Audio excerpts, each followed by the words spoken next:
Well, hello and welcome to our backyard garden in the South Carolina upstate. It is August 30th, 2024, the last episode of August. I just finished our front yard garden video and we're gonna do the backyard now. I'll start off up here coming out of the concrete, as has been the case every week since early spring. We have this snapdragon. You see this huge trunk all coming up out of this little crack between the concrete and the bricks in our driveway, and this one has done better, strangely enough, than any of the others in the garden. We have no idea why, but we'll take it. Over here we have our cleome. A lot of cleome. I've called this the cleome forest, although a large part of it is kind of finished up for the year. But we still have quite a few in bloom. It's about 11 o'clock in the morning right now, and by this time a lot of these flowers have started to wilt. The best time to really get a good view of these is earlier in the morning, and I've been trying to get earlier videos when I can, but better late than never, as they say. Back here we have a morning glory. Had some pale blue flowers on it. They've all wilted for the day, so we'll have to look at those next week, hopefully at an earlier time. We have some others growing over in here. A lot of our wildflowers have not been doing quite as well as we would hope, because it has been extremely dry this month. We had a few days of rain back in the early part of August, and since then it has been dry as a desert, and pretty hot as well, which does not favor a lot of plants. Some things have done very well, like these hydrangeas, but other things have tended to struggle a bit. Now these cleome, as you can see, they're growing up out of the stones down here outside of our fire pit, still doing very well. And we have another one that has come up, come late to the party. It hasn't even started to bloom yet, so we're going to continue to get color, at least some degree of color, probably until the first frost in a couple of months. So we'll look forward to that. And then we'll continue down the hill. We have, as I mentioned, the hydrangeas, and you see all these yellow leaves back in here. All of the hydrangeas have this. They are struggling because of the heat and the dry conditions, so they need some water. I'll try to do that a little bit later today, and hopefully they will recover, although they'll all come back next spring either way. The flowers themselves are about finished. They go from a bright white color to this lime green, and then they get these little pink highlights on them, and then they gradually fade to brown, as we can see right here. And that process will probably finish up over the next month or so. Got a couple butterfly bushes here with bright purple flowers on them. This one's doing much better than the other one. Still a lot of flowers. They, for the most part, they kind of peaked about a month ago, but this one will continue to give us blooms for a few more weeks yet. Down here we have just kind of a mix of things that we've put in from seed, like zinnias and vinca, and then a few begonias that we bought at Walmart. Some doing better than others. These are doing pretty well with lots of flowers. The red ones that we have done much better overall. You see these down here. These have enlarged probably twofold over when we bought them.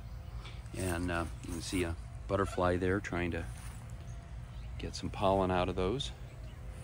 And the rest of this bed, for the most part, is kind of finished up for the year, maybe with the exception of these impatiens, which are doing very, very well. We put these in back in early summer, and they have expanded significantly. Now, looking more closely at these, and we've seen a lot of yellow leaves just since last week. Again, I think the heat has really taken its toll. We're seeing the same thing with the astilbe back here. A lot of things have really struggled with the lack of water, so I'm going to set the sprinkler to on for an extended period here this morning as soon as I'm done with the video. Also, we have our azalea, which has gotten its second wind. We have 6 big azalea bushes back through here. Of course, they are covered with blooms in the spring, but even now in the late summer, we're seeing some really beautiful pink flowers, and just another source of color for this time of the year. The last little flower down here in our shaded area is the hosta. It's got a few flowers left on it, but it's almost done for the year. And then as we continue back up, a lot of other things that have finished up, although we do have our black-eyed Susans through here. These have just come up from seed, and as I've said many times, when I get to this part of the garden, it looks like they're just a bunch of weeds. Most of these are black-eyed Susans, and they will most likely bloom, like this one is a good example, before too long. So I chose not to pull those out. I thought any color is good color. I don't really care where it is. And of course, some of those are in fact weeds. Some of these are like Virginia creeper, some little maple seedlings. Those need to be pulled out, but just a lot of times it's just a matter of finding the time. Got one rose back in here, a tea rose that's been doing pretty well, giving us a couple flowers a week, that coral color. And we have another tea rose here, which normally has a number of its flowers that are a mixture of pink and white and sometimes some yellow. Right now there are none on there, but it'll probably come back with some more before too long. Then we have some daisies doing a little bit right here. Lots of vinca, more vinca here. Nice blood red zinnia. And then back in here is really probably the biggest story of the whole yard. This was a gigantic knockout rose, blood red roses all over it. It was the biggest knockout rose that we had, and beavers coming up from the pond had targeted this particular plant and basically decimated the entire thing. But that was only a month ago, and you can see all the new growth since then, including at least one flower, and I see a bunch of other buds on it. So this is going to recover entirely. Nature has a way of doing that. We've got some more zinnias in here. As you can see from here up on the trellis, we've got a giant, I keep wanting to say knockout rose. It's actually a climbing rose, these pink miniature roses. They are absolutely the most prolific flowers that we have in the garden. They put out thousands and thousands of blooms throughout the season. And right now they're, I won't say fully in bloom. They were fully in bloom about 3 months ago, but they're giving us a nice show. You can really see it from the house, but the way they hang over like that, it really makes you feel like you're in the South. So we'll keep going over here. Again, vinca doing extremely well. This group of white and purple ones have been real showstoppers.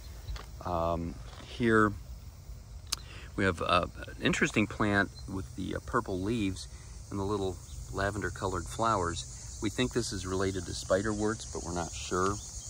We have kind of a similar one out in the front yard that's more of a blue color. And again, I'm not quite sure exactly what that is. Here we have a hyacinth. I'm sorry, not a hyacinth, but a, now I'm blanking out on the name. It's not a hyacinth. But it'll come to me. But we put this in back in June, and it has done extremely well. We have one on the other side that has not done as well, although oddly enough, this one has put out more flowers. And even right now, it has a couple of buds on it, whereas the other one has put all of its energy into just growing the plant. And we've had relatively few number of flowers, relatively small number of flowers, I should say. This one is more of a yellow, the other one is red. But hibiscus, that's So I got it confused with other things, but it's a hibiscus, very tropical looking plant, and very very healthy, I'll say that. Here, more zinnias. Again, the variation of color within one set of zinnias is so interesting to see, and then the different appearance. This one with multiple layers, this one with multiple layers and different colors. They're very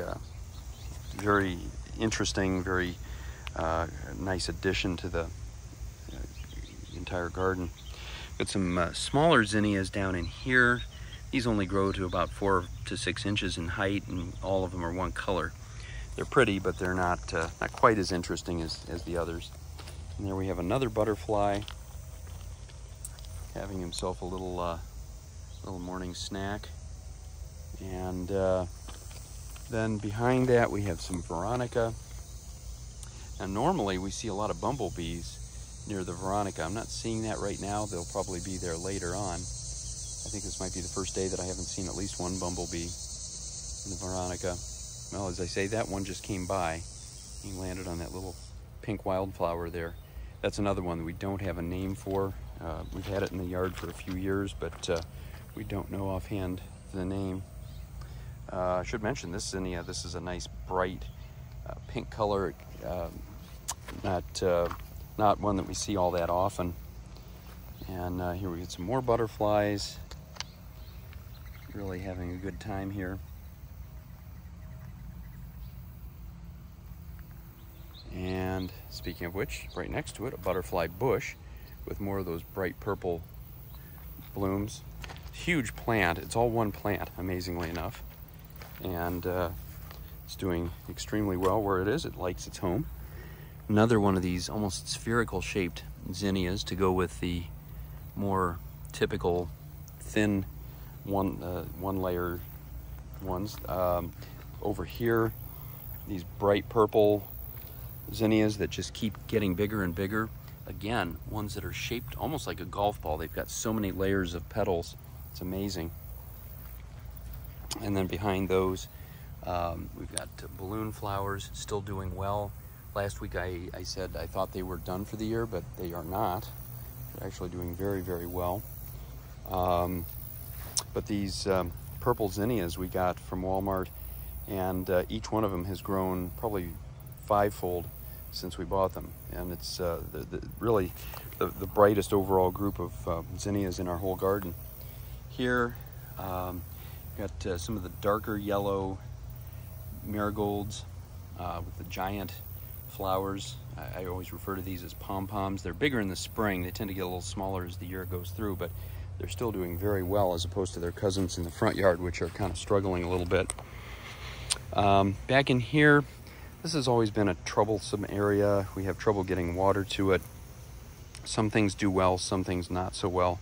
We have a begonia here that's kind of died off. We have some dahlias that are performing variably. We had some creeping jenny here that looks like it's all died off. It's a difficult area for us, so we'll just leave it at that. Also have a wisteria here, which has its good moments and its bad moments, but right now it's doing reasonably well. Hopefully that will give us some flowers next year. We've had it in for about 1.5 years right now.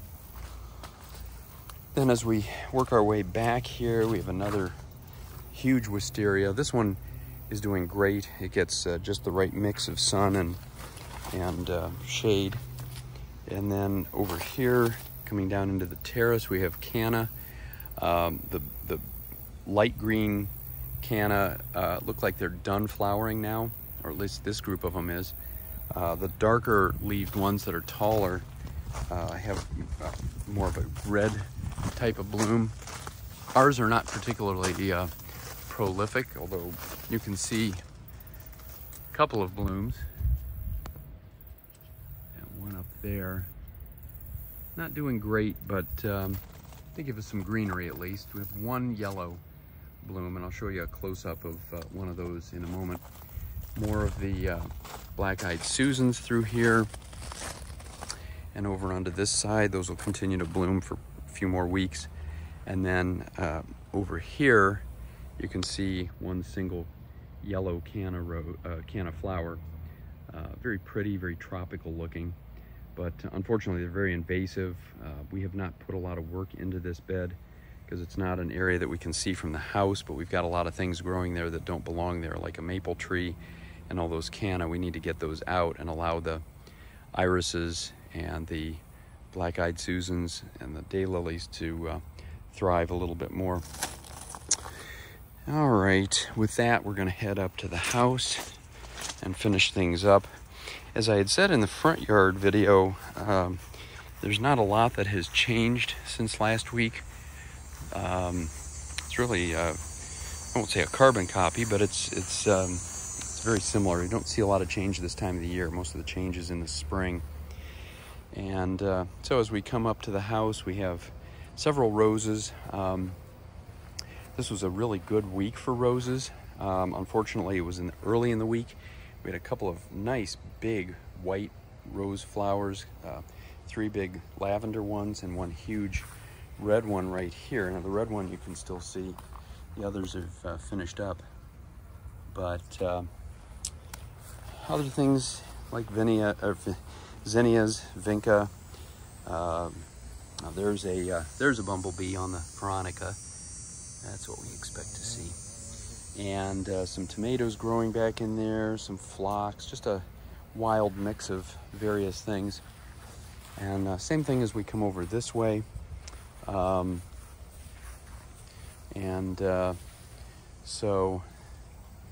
more zinnias, even a couple of clematis. Clematis is a strange little vine. Again, it's primarily a spring flower, but sometimes you'll see them coming out at strange times, like right now. We're just getting that little grouping of 3 flowers right there. And as we come along here, all of our Asiatic lilies have finished up. This huge climbing pink rose, just like the ones in the back, still doing very well, giving us a lot of color. And then we come around to this side. These are all zinnias that my wife put in from seed just about 2 months ago, and they have just taken off like crazy. One particularly neat little orange one has quite a few layers in it, as opposed to, as I keep saying, to the typical ones that only have 1 or 2 layers of petals. And that brings us back to the top. We have still some tomatoes. I didn't mention those back in here.